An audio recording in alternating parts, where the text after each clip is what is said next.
Alright guys, we are back and it is now part 2 of annotating our poem. So let's get straight into it. We're going to look at step 6, which is looking for sound devices.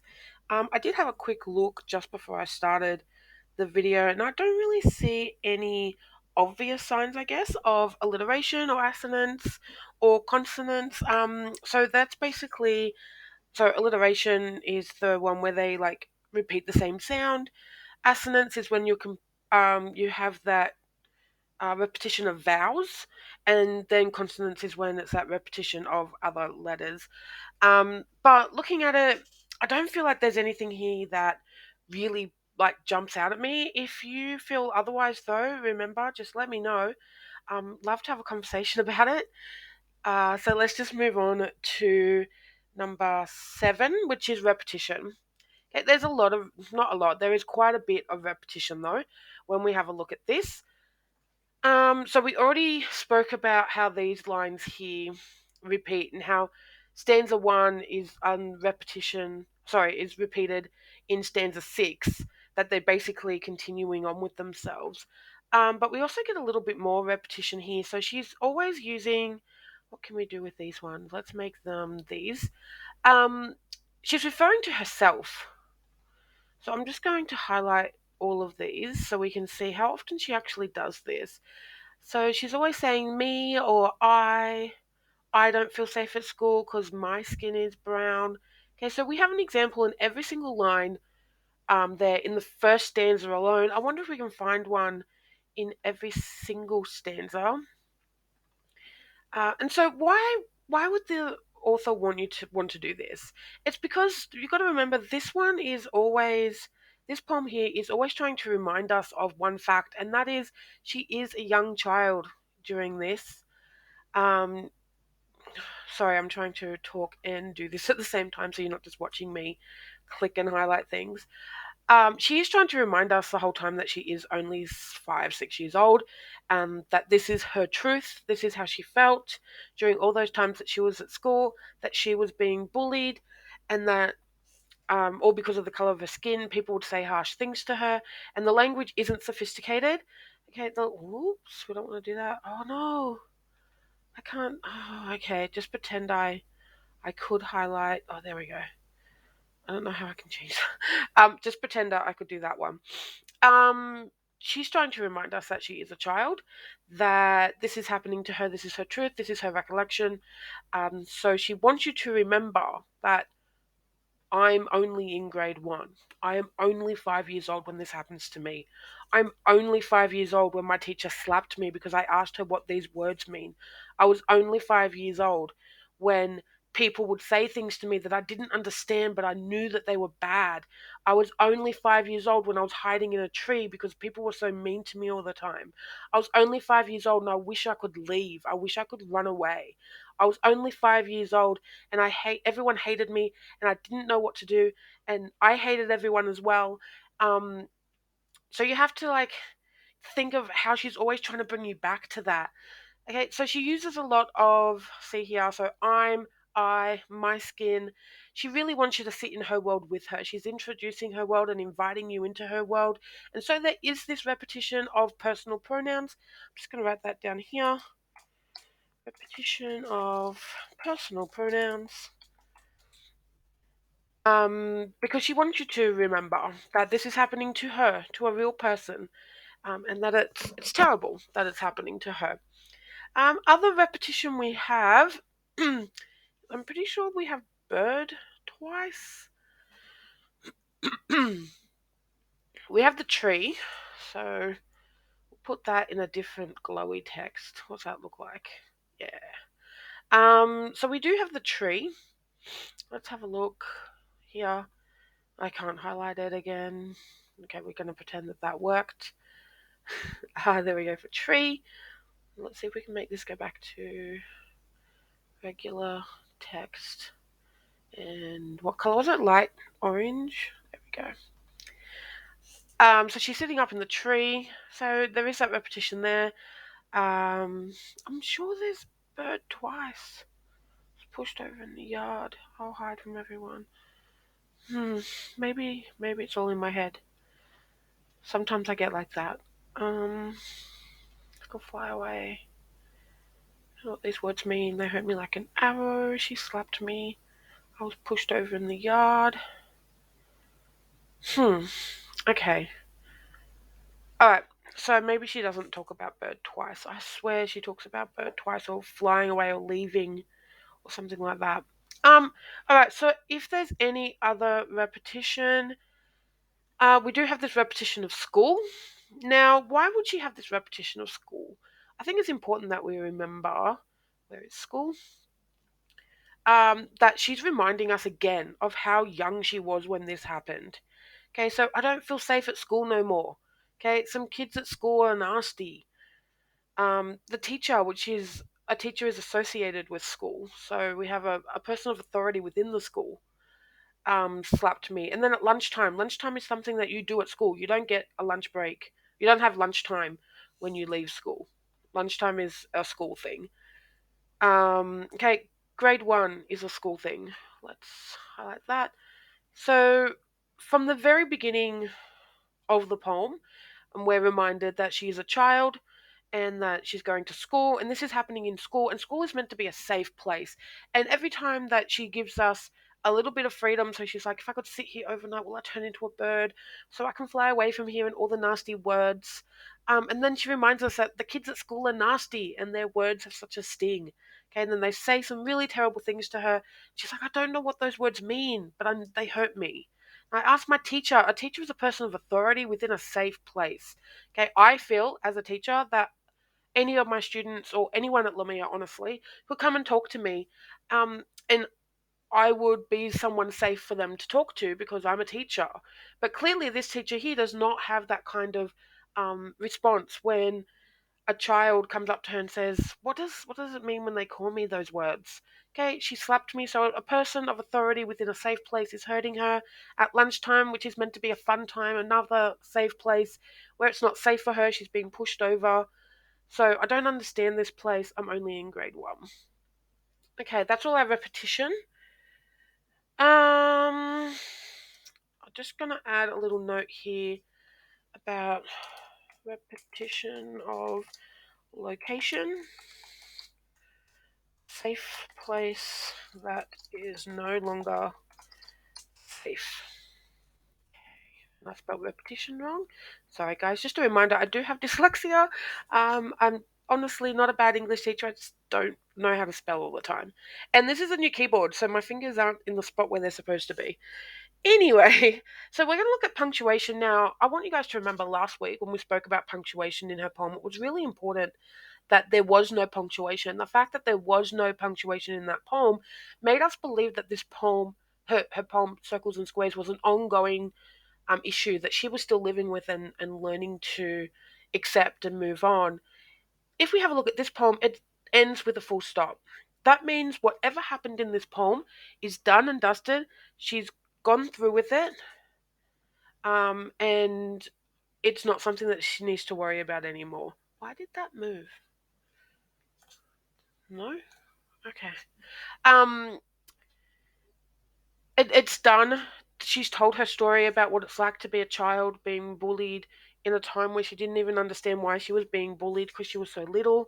I'm guessing, oh, I'm assuming because she has a close relationship with her adoptive parents, that she wasn't bullied at home by any siblings or family members that she had. So this being bullied was probably a new thing for her when she started kindergarten, and she met a whole bunch of people for the first time, and probably continued through most of her life. And like I told you guys last week, those first few years of your life pretty much shape you into the human being you're going to be.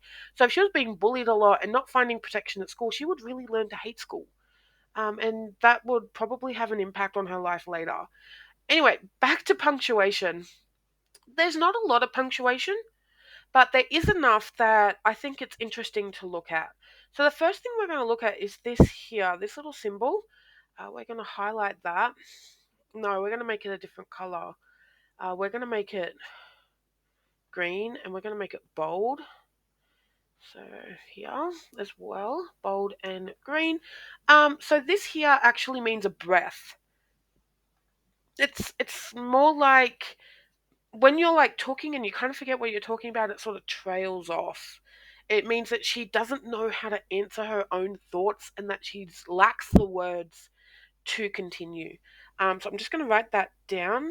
So dash means a break in thought, inability to continue.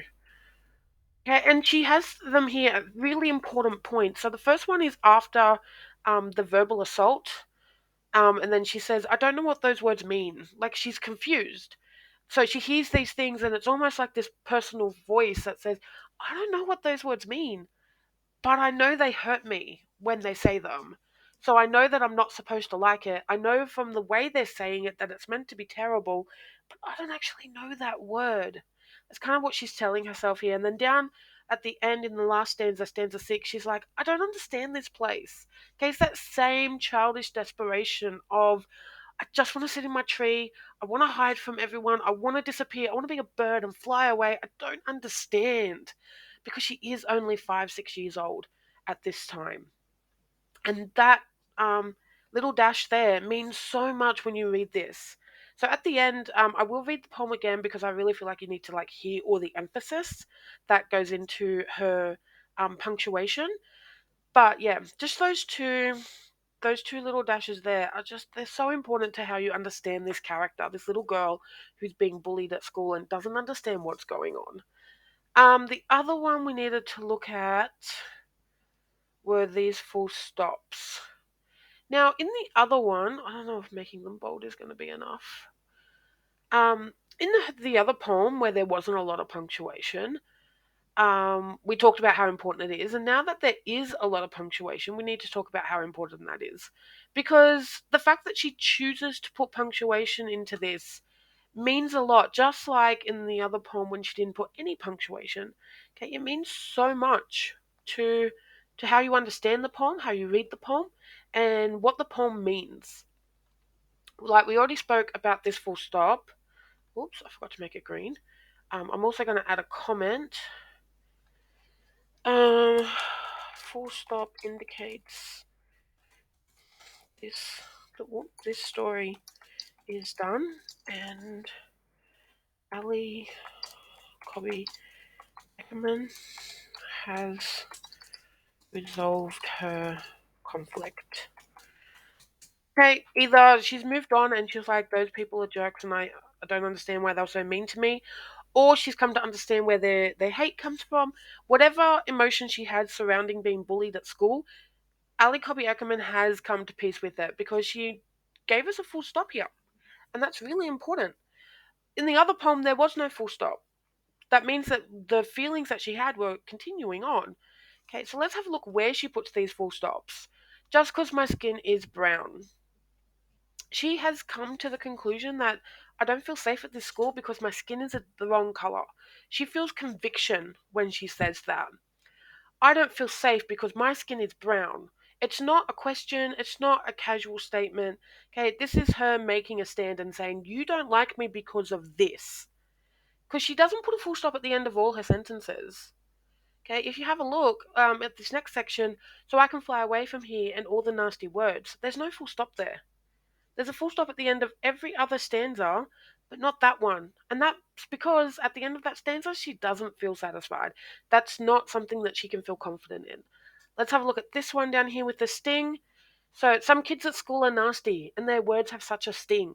Okay, she's like, the kids at the school, not all of them, some of them were really cruel to me, and their words really hurt. And she has conviction in that. Moving on, I don't know what these words mean.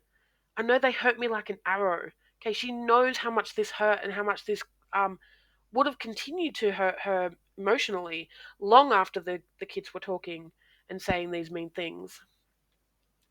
And when it was lunchtime, I was pushed over in the yard. She's sort of come to a conclusion where not that she deserves it exactly, but that she knows when it comes to lunchtime she is going to get pushed. People are going to be mean to her, and there's nothing she can do about it. Again, that strong conviction of I was pushed over in the yard. Someone hurt me. Someone physically pushed me over. She knows that that's what happened, and she feels confident in saying that. Um, I'll hide from everyone. She wants to hide so badly. She doesn't want to be seen. That's why she's sitting up in a tree. She doesn't want to be seen. She doesn't want people to look at her. And so she is basically just saying, I'm going to hide up here. I'm done. I'm hiding from everybody. I'm sitting in my tree and I'm just going to hide. Okay, and this one here, I'm only in grade one. Again, reminding us of her age and her naive beliefs and how little she really was, 5, 6 years old, going through all this stuff. So that's all the punctuation that I wanted to talk about. I hope that it helped you understand the poem a little bit better, because when it comes to Ali Cobby Eckermann, her punctuation is just as important as her words. A lot of poets are very deliberate about where they put their punctuation, like I said last week, because they have to make do with such a small space. Especially when she's decided that she's only going to have a short number of syllables in each line. She needs to make sure there's impact, and those impact statements are the ones that end with a full stop. Okay, any words that are impactful and interesting. So, I really wanted to look at this here, and we're going to make him yellow. No, we're not going to do that because I can't read it. Let's make it a darker yellow. It's too much like I'm. Sorry, guys, I should have pre-planned my color choices. Green. There we go. Okay, I'm not getting down. It's in capital letters, which we all know from text speak means that you're super serious and really angry. And it's not anywhere else in the poem. All the other capitalization comes from. That's where it should be because that's how you write English. Um, this here though is I'm not getting down, and then we have this exclamation at the end. And that exclamation does feel a little bit childish, and it should feel a little bit childish. Sorry, I'm just trying to make it the same colour as our other punctuation because I forgot to do it before. And I'm not coming down. So it starts off pretty nicely. I'm sitting up the tree today, and I'm not getting down. That second sentence just turns the whole poem around. If you have no idea what it's about, you know it's about. You know it's written by Ali Cobby Eckermann. You know she's gone through some things, but she also has a really good relationship with her adoptive mother. So maybe in grade one things weren't so bad. Like grade one primary by Ali Cobby Eckermann. Okay, that's giving you thoughts, but not necessarily bad thoughts. I'm sitting up the tree today and I'm not getting down. I don't feel safe at school no more just 'cause my skin is brown. Okay, so that second line in the first stanza just totally turns this whole poem around, and you know exactly what she's talking about. The emphasis on not getting down is really important. The other one I wanted to look at is no more. Okay, the reason why I think it's important that we look at this one in particular is because she's writing like a child. Like that's not how an adult would write. I don't feel I don't feel safe at school no more. That's definitely something a child would say because they don't have the ability to vocalize, to articulate their words the way they want to. They don't have the vocabulary to express themselves. So this is definitely a point in the I was going to say the play, sorry, in the poem where she is telling you that, reminding you again in the first stanza, third line, I don't feel safe at school no more. Like that's a kid talking to somebody. I don't feel safe at school no more. Not anymore, or I don't feel safe at school. Okay, it's I don't feel safe at school no more. Just 'cause my skin is brown. And again, we have this shortening, which is another way that kids talk. Shorten everything. She doesn't want to say because she's a child. And this repeats down here. Okay, again, reminding us that she is only 5 or 6, that her language skills haven't developed, and she's not going to say because that's just too big of a word for a little kid to say. So she'll say cause. Say, just cause my skin is brown. If I sit here overnight, will I turn into a bird so I can fly away from here and all the nasty words? Because it's no fun being different. Where do I fit in? Some kids at school are nasty, and their words have such a sting. Okay, again, we've got this kids. If that was written by an adult, and we know Ali Cobby Eckermann has quite a vocabulary because we looked at circles and squares, they would say like children or my peers or something like that. But kids is such a childish word to talk about everyone you go to school with. Um, I've already spoken about this part. I don't feel like we need to talk about that one anymore. I don't know what these words mean. I know they hurt me like an arrow. I asked my teacher to explain. Pushed over. Okay. And I wanted to talk about if I can highlight it. I don't think it's going to let me. Okay.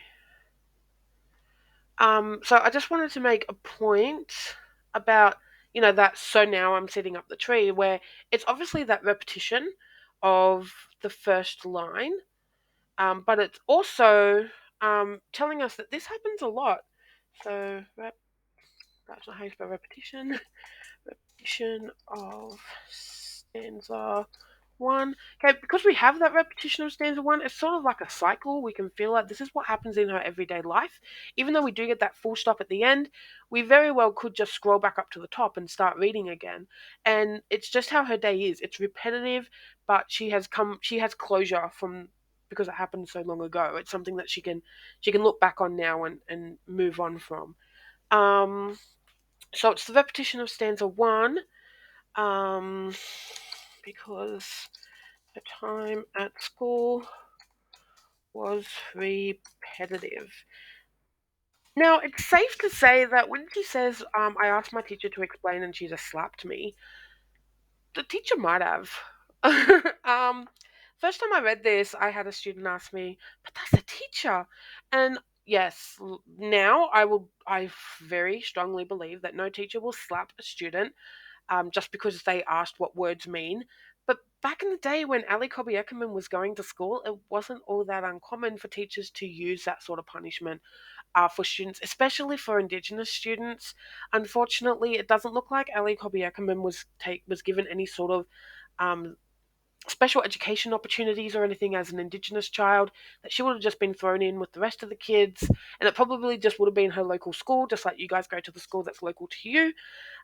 And so the teacher probably did slap her. She probably does have memories of teachers punishing her for asking questions, for standing out just because of the color of her skin. So we have to take all of this at face value of Ali Copy Eckermann's truth. So I would say that, yeah, it's probably true that a teacher did slap her.